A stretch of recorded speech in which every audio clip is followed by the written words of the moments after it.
اعوذ باللہ من الشیطان الرجیم، بسم اللہ الرحمن الرحیم۔ تمام تعریفیں خدائے بزرگ و برتر کے لیے کہ جو عالمین کا پالنے والا ہے۔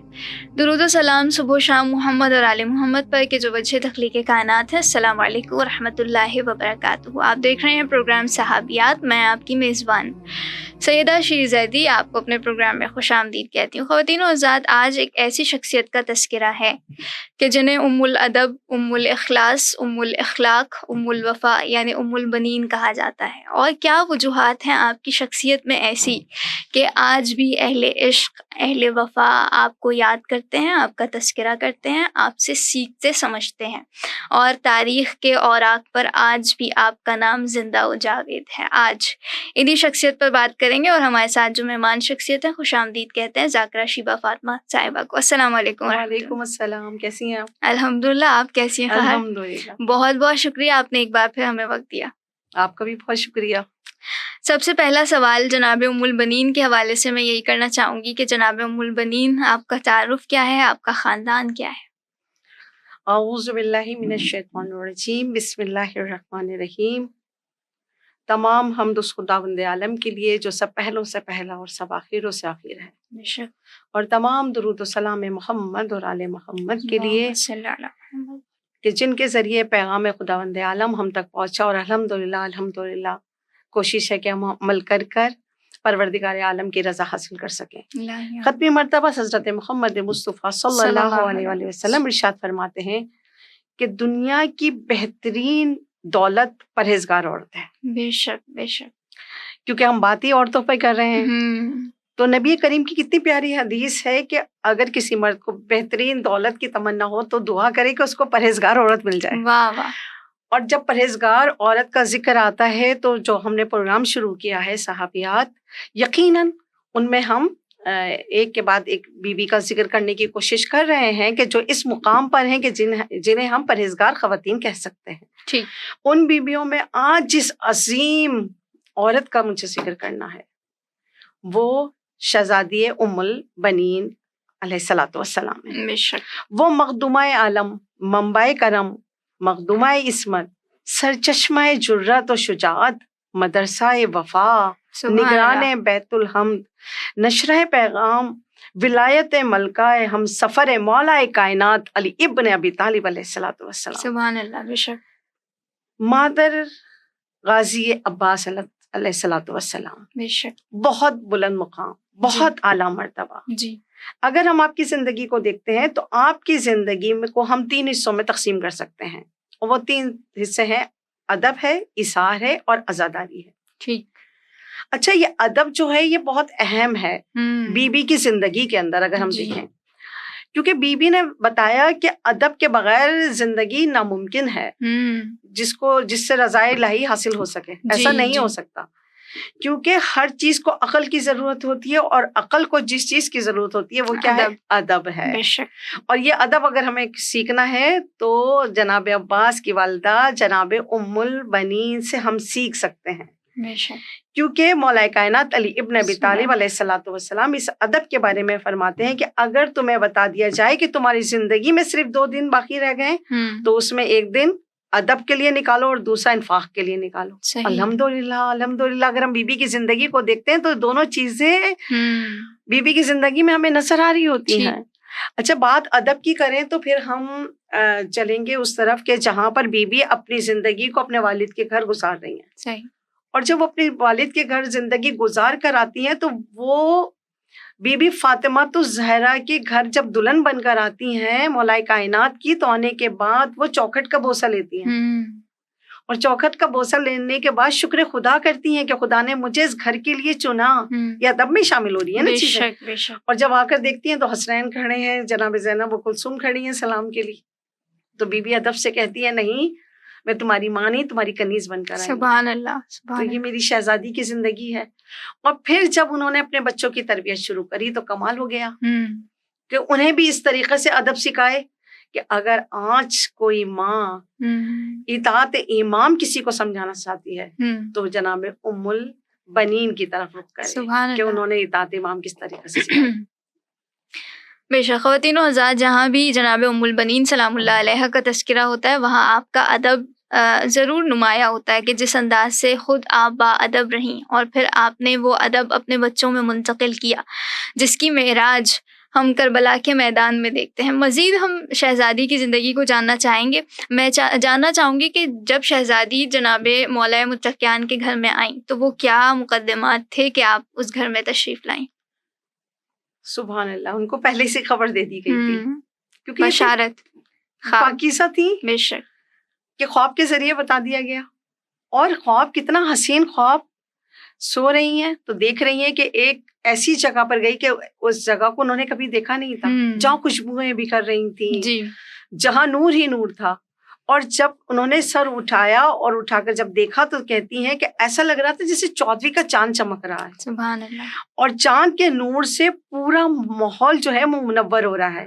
اور وہاں پر کہتی ہیں کہ مجھے ایک روحانیت مجھ پر طاری ہوئی، اور اسی ماحول میں اچانک میری نگاہ گئی تو میں نے دیکھا کہ 3 ستارے بھی ہیں۔ جی، اچھا، اپنا بیوی خواب بتا رہی ہیں جی، ابھی مولا علی سے کا رشتہ آیا نہیں ہے، یہ رشتہ آنے سے پہلے کی بات ہے۔ صحیح، جب ہم تاریخ میں پڑھتے ہیں تو یہ رشتہ آنے سے پہلے کی بات ہے۔ تو بیوی کہتی ہے کہ میں خواب دیکھ رہی ہوں، 3 ستارے ہیں جو چاند کے ساتھ ہیں، اچانک وہ چاند اترنا شروع ہوا اور چاند میری گود میں آ کر مجھ سے لپٹ گیا۔ میں حیران تھی کہ اس کے پیچھے پیچھے 3 ستارے اور آئے۔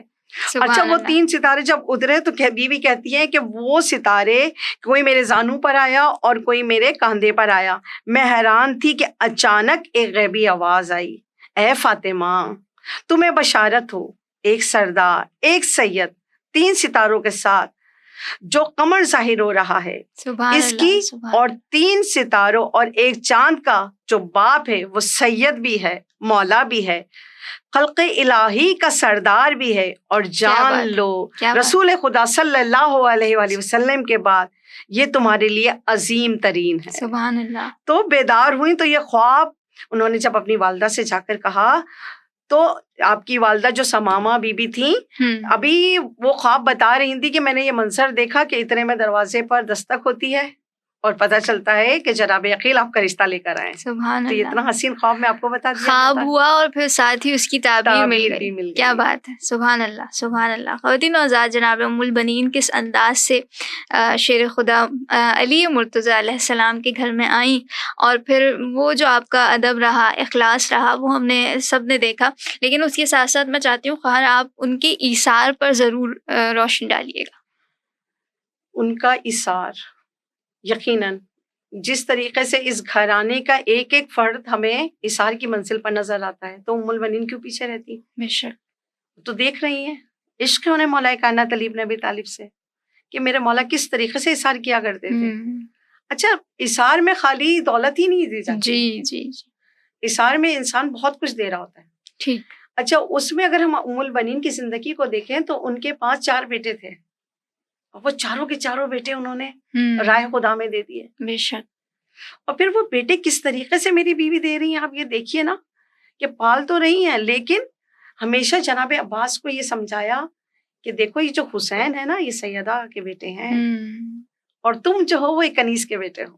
بے شک، یعنی یہاں پہ ادب بھی آ جائے گا، وہ چیز بھی آ جائے گی جو ایک بچے کی تربیت میں ہونی چاہیے صحیح، کہ دیکھو کبھی تم ان کو اپنے برابر نہ سمجھنا، تم غلام ہو۔ بے شک، اور ہمیشہ جناب عباس جب بھی امام حسین کے سامنے آئے تو آپ آقا ہی کہتے تھے، کبھی بھی اپنے آپ کو نام لے کر آپ کو نہیں پکارا، ہمیشہ آقا کے مخاطب کیا، اور یہاں تک کہ جناب زینب کے لیے بھی لکھا ہوا ہے جی، کہ جناب زینب کو بھی ہمیں شہزادی کہہ کر مخاطب کیا کرتے تھے، حالانکہ بھائی تھے، والد ایک ہی تھے، لیکن یہ ماں کی تربیت تھی کہ انہوں نے بچوں کے دلوں کے اندر یہ چیز ڈال دی تھی کہ دیکھو اگر قربانی دینے کا وقت آئے نا تو یہاں پر یہ چیز قربانی تو دی جا رہی ہے نا، صحیح، کہ آپ کسی کے سامنے اپنے آپ کو غلام ظاہر کرو، یہ آسان کام نہیں ہوتا، بے شک، بے شک، یہ نفس کی آپ کی کوالٹی ہوتی ہے کہ آپ کے سامنے کون کھڑا ہے اور آپ اپنے آپ کو کس طرح ظاہر کر رہے ہو۔ حالانکہ کتنے لوگ وہاں پہ موجود تھے کہ جو امام حسین کے مرتبے کے جاننے کے باوجود بھی نہیں پہچان سکے، بے شک، لیکن یہاں تو بھائی والا معاملہ تھا، لیکن کیونکہ تربیت تھی جناب ام البنین کی، سبحان اللہ، تو ہمیشہ آخری کا اور آخری وقت تک آخری کہتے رہے۔ بے شک، جناب ام البنین کا جب تذکرہ آتا ہے اور ہم جان رہے ہیں ان کے ایثار کے بارے میں، جناب ام البنین تھیں تو بالکل اسی انداز سے کہ ہم مرتبہ یعنی ایک زوجیت کا شرف امام علی کی بارگاہ میں انہوں نے پایا، ان کے بچوں نے بیٹوں کا شرف پایا، لیکن اس شرف کے باوجود اپنے آپ کو کنیزی کے دائرے میں رکھنا یہ ایک بہت بڑا اور اعلیٰ مرتبہ اور مقام ہے۔ اچھا خواہر، کیونکہ ہم بات کر رہے ہیں جناب ام البنین کے اعتبار سے، تو آپ نے ان کے ایثار کا تذکرہ کیا، ان کے ادب کا تذکرہ کیا۔ انشاءاللہ خداوند عالم ہم سب کی سیرت میں ان تمام صفات کو شامل کرنے کی توفیق عطا فرمائے۔ اچھا، میں جاننا چاہوں گی جناب ام البنین، کیونکہ ان کے فرزند جناب ابو الفضل العباس بھی باب الحوائج ہیں، بالکل، اور ان سے اگر کوئی توسل کرے تو خدا کی بارگاہ میں رد نہیں ہوتا۔ اسی طرح ان کی مادر گرامی سے اگر کوئی توسل کرے وہ بھی باب الحوائجہ ہیں، کیا کہیں گی اس اعتبار بالکل سے؟ ایسا ہی ہے، اور یہ مقام ان کو اپنے ایثار کی وجہ سے ملا، قربانی کی وجہ سے ملا، ٹھیک، کیونکہ انہوں نے ہمیشہ جناب عباس سے جناب حسین کو بلند رکھا۔ تو پروردگار عالم نے، اور یہاں تک ہمیں ملتا ہے کہ جب امام حسین جا رہے تھے نا مدینے سے، جی، تو جب جناب ام البنین کے سامنے آئے تو جناب ام البنین نے جناب امام حسین سے ایک جملہ کہا تھا۔ وہ جملہ کیا کہا تھا یہ ہمیں بتا رہا ہے کہ آپ کیسی اطاعت گزار تھی۔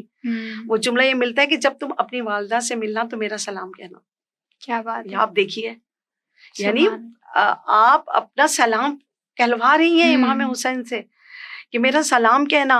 اور واقع کربلا کے بعد کہ جہاں پہ جب آپ کو پتہ چلا تھا کہ آپ کے بیٹے کے بازو کٹ گئے، اور جب لوگ آپ کو بتاتے تھے، آپ واقع کربلا، کیونکہ بی بی کی زندگی کا ایک اہم پہلو عزاداری امام حسین بھی ہے، تو جب بشیر نے اگر بتایا تھا نا کہ اس طریقے سے کربلا کا واقعہ ہو اور عباس اس طرح گرے، تو آپ کہتی تھی حسین میرا، تو وہ جعفر کا ذکر کرتے تھے، نہیں سننا حسین کا بتاؤ، عثمان کا نہیں حسین کا بتاؤ، یعنی اپنے بیٹوں سے زیادہ امام حسین کا سننے کے بارے میں مشتاق رہتی تھی بی بی۔ بے شک، اور پھر انہوں نے اتنا گریہ کیا کہ ہمیں ملتا ہے تاریخ کی کتابوں کے اندر کہ جو سخت سے سخت دل بھی ہوا کرتے تھے نا، آپ کے اس سوز و سلام سے وہ بھی گریہ کناں ہو جاتے تھے، رونے لگتے تھے۔ یعنی اگر آج کی نئی نسل کو میں بتانا چاہوں کہ ہماری مجالس کے اندر جو پہلے سوز و سلام ہوتا ہے، یہ کس کی سنت ہے؟ جناب ام البنین کی۔ سبحان اللہ، کہ جناب ام البنین نے آغاز کیا، وہ شاعرہ بھی تھی، اور وہ اس قدر اس انداز میں سوز و کلام بیان کرتی تھی کربلا کے واقعے کو کہ روئے بغیر کوئی رہ نہیں سکتا تھا۔ خداوند عالم نے اس بی بی کو باب الحوائج کا درجہ دیا۔ جو بھی مشکل ہو اس بی بی سے توسل کرے، چاہے وہ گھریلو مشکل ہو، مسائل ہو، بندش ہو۔